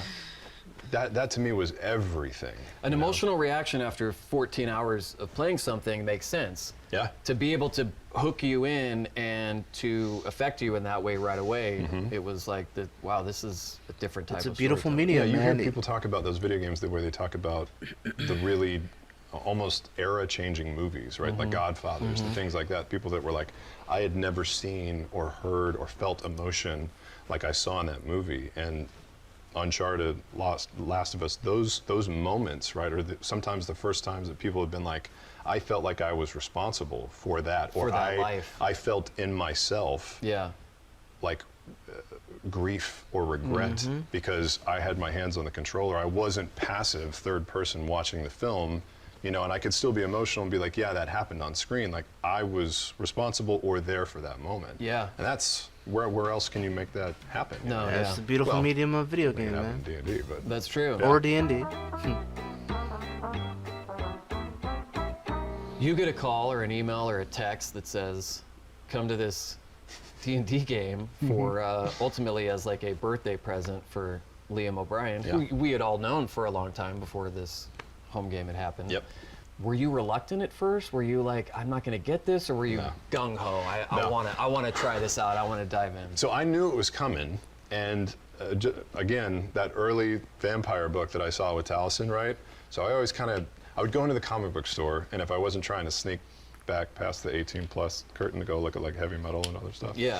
I would always see like the player's handbooks of D&D and stuff like that. I was like, I don't get it, and I would ask, and he's like, oh, it's got Dungeons and Dragons and dwarves and elves and all this I stuff. still don't get it. I'm But trying I to didn't teach know anything myself about though. it, and then being around Yuri Lowenthal and I don't Matt have the time Mercer to learn and other right people now in all hearing, that much. Zach Hanks and just other folks that had played. I was like, so you play like now? And he's like, yeah. I said, what do you do? He's like, we show up for a few hours, we have some food, we have some drinks, and we roll some dice, and we play D&D. And I was like, could I come like watch? Yeah. And he's like, oh, you don't want to watch it. Nobody watches D&D. And I was like, oh, okay. He's like, you want to come play? I'm like, no, I don't. Intimidating at Yeah, I first, was like, yeah. I don't want to show up at the park and act Super- like a vampire. He's super like, it's not like that. intimidating, Yeah. You know, he's like, that's a separate Not thing that LARPing. exists. It's not Right, that. right. He was like, but we should do it. And I was like, okay, and brush off. So I did that with Matt a couple times. I did that with Yuri a few times, and then I did that with Liam once or twice. And Laura had said she was interested. I had said he was interested, or she was interested. And Liam's like, let's do it. Yeah. It's out for my birthday. We want to do it. I was like, okay, we're doing it, Yeah. right? And just the intro questions from Matt alone were almost enough to make me go like, I'm sick. I can't do it. Yeah. Because he was it like, seems what, like a lot at first. What, Yeah. what race? What class? What? And I was like, what's a big race? And he's like, orcs. And I was like, what else? And he's like, well, there's a half giant race called Goliaths. And I was like, oh, I'll take that. Yeah. He's like, well, what class do you want to be? And I was like, what hits things with axes? He's like, there are fighters, there are rogues, there's barbarians. I was like, yeah, let's do barbarian. Yeah. I don't want to know. I'm not going to know much, so I want to be responsible for as little as possible. Yeah. And so that's how that started. But you never would have thought, right? You thought maybe you would get some good laughs out of it, Right. And that would be it. One time, one and Yep. done, no big deal. Yeah. But it's turned into something else entirely. Yeah, just a bit. I think about you guys, and I think about how everyone, for the most part, has grown up gaming and has done voice work and acting and all these different things, and how D&D is one of those rare things that sort of touches on all of those different, not only skill sets, but interests that you guys have. Yeah. So it's more fulfilling in some ways than just doing a video game or something else, because you're sort of touching on a lot of different artistic expressions at the same time, right? Yeah, it's weird, the stuff that kind of like bleeds through. Yeah. Because, you know, even if you look at our first campaign, like Liam and Vax was this like tragic character, and Liam is so, you know, he has that theater background and has so much emotion that he's willing to share at any second. Sam, Always accessible. always accessible. Sam is, you know, musically gifted, and that just came out with that energy. I'm an idiot, and I had that, you know, I had that like size and that athletic perspective and kind of the naivete towards things that I had when I was a kid, and how, you know, I would approach things. And just, I mean, Taliesin to me, the first time that we played, Taliesin and Laura were the ones where I was like, oh my God, because Taliesin just dropped in. Yeah. Right? He was just playing this other character. Yeah. And Laura, the very first time we played at Liam's house, I thought we were going to get there and like talk about our characters, and she was just this British woman. Wow. She was already talking like this and speaking and giving facial expressions and flirting, and I was like, what the fuck is happening? Oh my God. We're in the deep end already. Yeah, and you know, being actors, you're like, well, I gotta fucking jump in too. So Yeah. everybody else starts doing accents and shit like that, except for Sam. And Right. He was like, I'm not doing an accent. Yeah. I'm not doing it. Yeah. But throughout that campaign, like the way that you would look at solving a problem or approaching a fight, you know, especially for me, just playing sports, like different formations or plays or strategies that other people might not have been thinking of, or, you know, even the small amount of military stuff that I know just from my brother or my uncle being in the military, you know, that terminology would come into play when we were addressing things. And even though my knowledge of that stuff is so tiny, it felt to me so valued in that moment.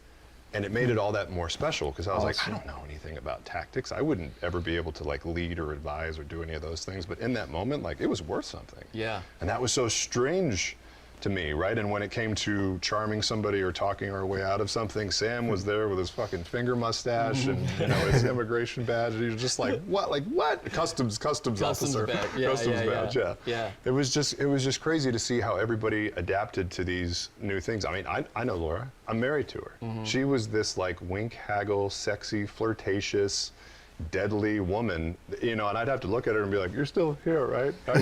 We're good? Where's the woman? Holy shit. Yeah. Where'd she go? So it was, I mean, it was just a magical like peek through the curtain. And we said like goodbye to each other at, you know, 3 in the morning, and we're like, man, that was fun. And then Liam sent like a text the next day, and he was like, I don't know about you guys, but I feel kind of snake bit. We got to do that again. And all of us were like, nah. Yeah. Nobody replied. Just left him hanging. Wow. Thinking about what would have happened if you guys hadn't gotten together for another game. Right. We'd all be working at Walmart. That's right. That's right. Or I guess I would still be I'd be the working at greeter in the front, though. Yeah. Hi, welcome to Walmart. Yeah, nobody would be. All smiles. Nobody would be intimidated by that. No. Yeah, because your vest would be too small. Hi, welcome to Walmart. Steve The little, yeah. Welcome. I wonder then, leaving that first game, thinking about from there to you guys play once a month or every 6 weeks or however, you know, with everyone's schedules you could get together. When the idea came about to start putting cameras on the game and making it a weekly thing, what was your initial reaction to that? Fuck no. Yeah, why? Straight up no. I didn't want to be known as somebody that played D&D. Why? Legit. Like, Yeah. I remember having this conversation in our house, Laura and I, she was sitting on the steps, and I was What like, does that I don't even want mean, people knowing dude? that I play D&D or that I like it. And she was like, why? I was like, I don't know. I don't. I don't want to be known as somebody who plays D&D. What does that even mean? I'm not prepared for that. Was it too deep a level of nerd for you, or as far as the maybe perception? that was it. Yes, Okay. like to me, I was like, I kept thinking back to that vampire book, right? Hmm. Or maybe people would think less of me or think this or think that. And Cares? it was mostly from just naivete or ignorance, right? Yeah. I didn't know anything about the game. I didn't know anything about the people that played it. I had never seen anybody else play it. I didn't know what kind of people were interested in it or inspired by it or what effect it had in any way. In my mind, it was just like something that people did in the basement, the same thing that I had been told during like the Satanic Panic in the 80s, right? That was it. Yeah, because you grew up with the same Sure. Satanic Panic that I did Right. at D&D. Yeah. And I, you know, again, kind of maybe going back to like a self-confidence thing, I had been someone that never wanted to do something that would keep me from being able to do something else in my career, right? So I was always worried that doing something now might keep me from this or that. I don't have a TV or film career. I have a great VO career. What does it matter? Yeah. Like I'm playing with my friends, right? Yeah. And after a little bit of just talking about it, Exactly. the reason that I eventually was like, sure, let's do it, was we 100% said, nobody's gonna watch this. Everyone thought it would fail. It was like, Yeah. we'll do it for 4 weeks and then 4 we weeks. did a thing. We'll do it for 4 hours. Yeah, yeah, And yeah, we'll never, they'll be like, thanks, that was awesome. 12 people loved it. Right, right. You know, we got to Yeah. do some other stuff. And the true sweat, the like cold sweat was when like, you know, a few thousand people watched the first time. We were Yeah. like, what? What do we do? Everyone's eating chips loudly into the microphones. You're on the set of a child's bedroom. Yeah, I mean, yeah. I still like pick food out of my teeth, but I was definitely doing it in that first episode. You know, Laura's like, "You are on camera." I was like, "I can't." Yeah. I still just like, just Yeah. dig in, you know, like. Yeah. But that moment was one of those things where, you know, so I always like to say that my wife Laura is like one of the best people that I know. Mm-hmm. She's taught me just so much about thinking about other people, her empathy. I've always tried to like learn from, and in that thing, she was like, "Why do you care? Why do you care what people know that if you play?" Right? Yeah. She was like, "You like musicals?" And I was like, "Yeah, but," and she's like, "But what? Musicals are so random. You go Yeah. into a Buffalo Wild Wings and you start singing show tunes, people are going to kick you the fuck out of there, right?" I was like, yeah, but man, D&D. And she was like, "Who cares?" She's Yeah. like, "Who knows who else might like it if they see somebody like you enjoying it?" And I was like, okay. And we've seen that happen since then. Man. We've seen a lot of people who look like you say, "Oh man, it's cool to be able to relate to someone that's on a show like this." The power lifters, Olympic lifters, the veterans, the guys that play sports, the lacrosse nerds, video games guys going like, you know, man, I played a couple times when I was in middle school or high school and haven't touched it since. And now I found like people where I'm not afraid to like go into the comic book shop, and even That's though I may beautiful, not look man. like That's every other awesome. dude at that table, I plop down and have an amazing time for 3 hours, and then I tell them I'll see them again next week. Yeah. That is like, I don't know where else in my life There's really I no would- other feeling like it. Yeah, Right? yeah. What are the important pillars for you in creating a character? Not just for D&D, but when you're taking something that's already been written for you to just perform, what's your thought process like when you're trying to come up with someone? Man, that's a good question. Give me a little. Oh yeah, you that's got good. it, dude. Once I get drunk, they start getting That's it, real sort of good. starts pouring Yeah, out. I get all the surface ones. That's good stuff. It's funny because I know everybody's answer is different, but for me, coming from you know, a background of not playing it very much, pick something or choose something that's going to be slightly comfortable in the beginning. I didn't know shit about D&D. When I looked at the magic classes for that first campaign, I couldn't think of anything more terrifying Yeah. than all those spells. Yeah. Seriously, So give me it an is axe, very make intimidating. me big, let me be dumb, so that when I make a mistake, it's not as obvious, and I'll just hit shit. And they're like, "We need a tank that goes in and takes the damage. You're gonna get hit a lot." And I was like, "Fine, great, Yeah. cool." I'm not precious with that character, and that was a very simple, rigid skeleton.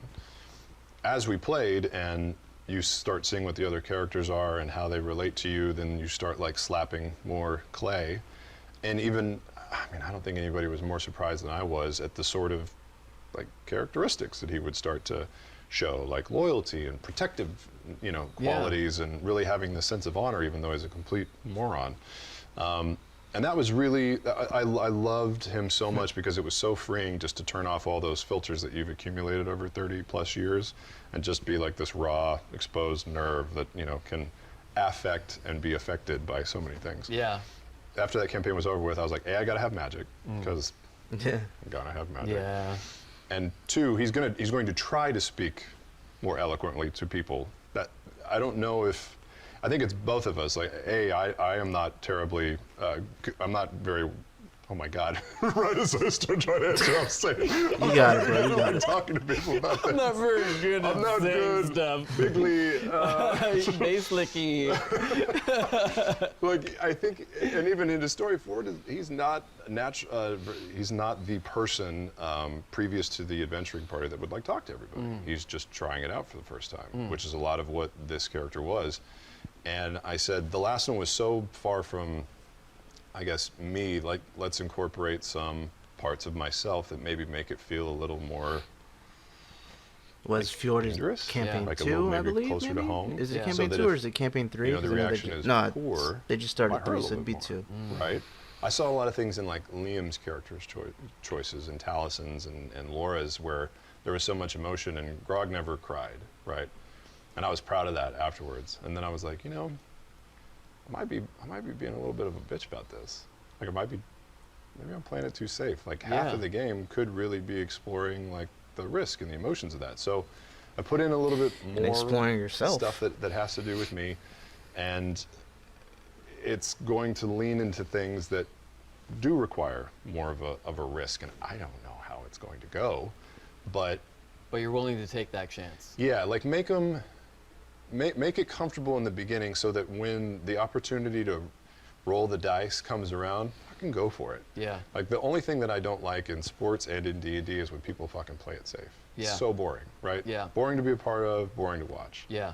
Especially in a game where, let's be honest, if a character dies, it's going to fuck some things up for you and for other people, as we've seen. Yeah. But it is a game, right? And if the opposite side of that coin is something that you will never forget, isn't it worth that chance, Yeah. right? Because in life, it's so hard. Life is precious, right? And there are a different set of rules and standards. I think it's easy to forget that. I remember in the Kevdak fight, Grog had 4 hit points, and I was going to be toast, and Laura was like carrying me away, and I was like, no, I can't run from this fight. I leaned over and I was like, just drop me out of the necklace. Drop me out of the necklace. I'm going to roll. I'm going to try and hit him. If I miss, I'm dead. Fine. At least I tried. Yeah. And it was a natural 20, and he fucking died, and it was the coolest moment for me of that entire campaign. I don't know what the fuck he's talking about, but I can't wait to see that, because if it's anything like Pike's little part in episode 9, bro, that must have been nuts. If you play it safe, you get out of there and you live. Cool. But to you, that risk and the possible reward of it being the coolest thing that had happened, for you at that moment, it would have been up to that point. Yep. But that was enough for you to say, like, I got 4 hit points, fuck it. Totally. Which is why I love... And it seemed closer to what the character would have... That's right. What he would have done. And that's why I love Talison's play as Molly, because he was doing those blood maledicts and he was taking those chances and it was all going wrong. And having it back, I'm sure he would do it differently. But he just charged into it, right? And that's a choice. Yeah. And Jesus, did it not have like the craziest effect on us and the audience and everything The whole else? community, yeah. Yeah, I mean, they could have run and that would have been the safe thing, but I mean, it's called an adventuring party for a reason, Yeah. you know? What kind of stories inspire you? I love- You're somebody that every year we all watch Lord of the Rings every year because we just need the purity of that good versus evil journey, you know, and plus it's just so good. So movies and music to me fall in 2 categories. And this will make Laura and Troy crazy. I'm terrible with bands and song names. I mean, literally, you could play Leonard Skinner, AC/DC, Van Halen, Led Zeppelin, and there's a fair chance I couldn't tell you what the band is. All sound the same to you. Yeah. I just don't have it, right? But I could tell you any player on the NFL, their first and last name, where they went to college, what round they were drafted in. I don't understand it. It doesn't make any sense to me. All their previous injuries. Yep, 100%. Yeah. But for movies and music, they satisfy, if you've seen them or heard them, for me, different like emotional feelings, like a cocktail. Yeah. Right. So if I'm feeling like melancholy or I just want to kind of think about some stuff, there are movies or music that I will listen to. If I'm wanting to get ramped up for a workout or get pumped up, Vanessa Carlton. 100% of the time. And I need you. That's it. When I And hear I that miss piano you. riff, I can make it away. Hold that down. Oh my God, just maxing it out. Yep.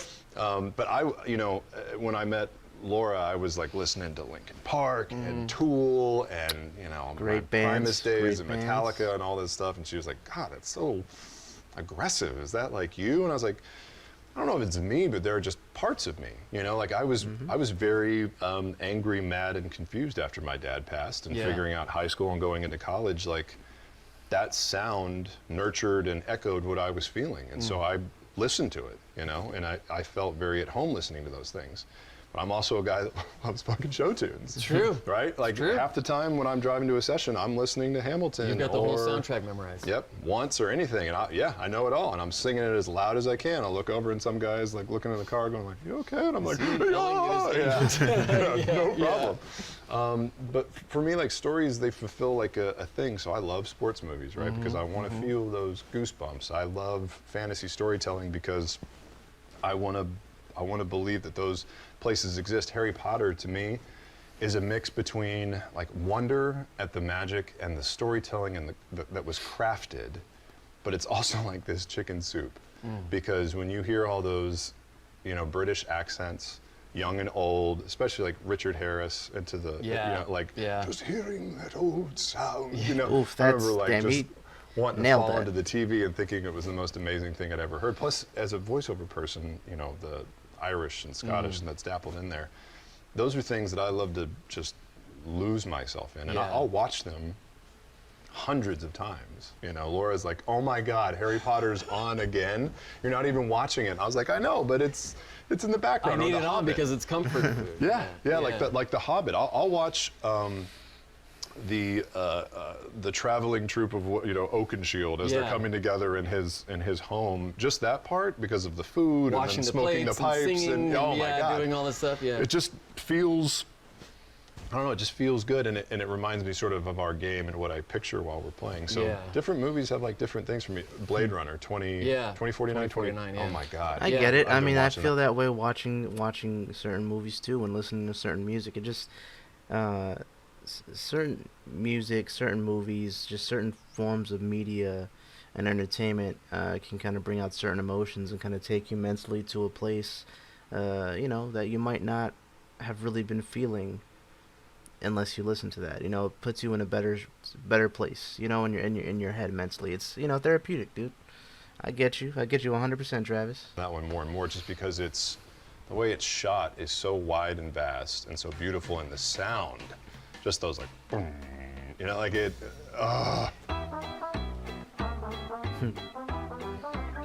You're a dad now. How does it feel? God. Well, congratulations. It feels amazing and terrifying. I tell Laura all the time that I feel like people quite often give like the PC response to having kids and to going like, my life is rich and it's such a miracle and there's so much love. I'm like, where's all the talk about the panic and the fucking stress and never sleeping again, right? And just I have to feeling keep this person alive. you're a totally different person and you'll never be able to take your eyes off or leave the room ever again, right? That's also just culture shock, because just in the difference between 2:34 p.m. and 2:36 p.m., your life is forever different. Yeah. Right? Yeah. We've adjusted now that he's 9 weeks old. And he's amazing, and we've figured out a rhythm. Like anything that's new, it's almost like learning. It's like being dropped in a country where you don't speak the language. Yeah. You're just in sheer panic mode. Yeah. And then you start to pick it up. Yeah. So now it's good, and also we're rewarded by the fact that he smiles, which holy shit. Game changer. Yeah, those first couple of weeks, I was just like, somebody gave us a book, and the title of the book was "What Did We Do?" I was so grateful for it because I'm like, okay, it's okay to feel like I made a mistake. You're not alone out there. You're like, oh God, what happened? And Yeah. and when you figure it out, and when he starts smiling, and the like first thing in the morning he wakes up and he's like, "Phew," and he smiles, and you're like, oh my God. Makes it all worth it. Yeah, it's amazing. It's amazing. What excites you about being a dad? Thinking about the future. That. Yeah. Laura asked a crazy question. She was like, when you thought about having a son, did you think about having a baby or like a small like young boy. Wow, yeah. And I was like, oh shit, a boy, like a little kid. Yeah. She was like that you could like throw a ball to and like teach to ride a bike. And I was like, yeah. I didn't really think about like the little screaming, crying thing Right. that needs, you know, all the love and nurturing. Right. And I don't think that means anything, but I think it just shows that that's like what I'm looking forward to the most. And I know that that's in a large part just because my dad was such, you know, he was the sun in my solar system, right? He was everything. He was Superman to me. He was like my protector. You know, I learned what the world was when he was gone. Versus what it was like when he was there, right? I didn't have a care in the world. Yeah. And I think I'm looking forward to being that for someone and also living up to what that idea was, you know, before me. I know that it's a unique thing to have like a very strong and good father figure, and I'm so thankful that I did. Yeah. But that's the thing that I'm excited about the Yeah. most, you know, is being able to make sure that that kid has like everything that he needs, and no matter Hell yeah, how dude. scared he gets or how panicky he is or if he's unsure, that like dad's gonna be there, Yeah. you know, and that he will fucking knock the world on its ass to make sure that he's good. That he knows without a doubt you will love him unconditionally unless he becomes an Eagles fan. Barred from the family. Gone. Change the locks. Gone. You're out. Banish him. There's no paperwork on this kid anymore. It's There are all been actually, we destroyed. got relatives that are Eagles fans up in Philly. You can start walking your ass right now. Thanks for coming on, man. Yeah, man. This was great. Dude, we got down to like Cheers. the bottom of the thing. Let's finish this. That's I didn't awesome. even And then I didn't even eat the cherry first. That's how It's- like on my best behavior I'm just gonna well, get it's 7:30 in the morning right now. it. They can't see my watch. Travi is pretty cool dude. Pretty cool dude. It's so cool to see like where these people come from, you know, and kind of like their journey to where they are now. Because you know we all know these people now. You know they've become such a big part of the D&D community. They're successful in their own rights in their own careers as voice actors. And it's a beautiful thing to just see the transformation from them speaking of how they were when they were younger to now, like, and like I said, Travis is just like super laid back, and he's still my favorite. You know what I mean? I'm sure that'll probably change as I get into more of these. Yeah, he just seems like a really just cool, laid back kind of guy, and that's the kind of guy I am. So, I relate to him a lot. Not necessarily in like the athletic form of things, because I was never really all that athletic at all. But just like personality wise, and like the laid backness, it's not even a word, but of it all, I can relate to him a lot. So, anyways, this video has been going on for a minute now, almost 2 hours. The content. Thank you for all your support. Please leave feedback, leave comments, share. Please share the video on the road to 1,000 subs. So, yeah, I'll catch you guys in the next video. Stay safe. Have a good morning, afternoon, or night. Do all the good things. You know what I'm talking about. See you next time. Peace.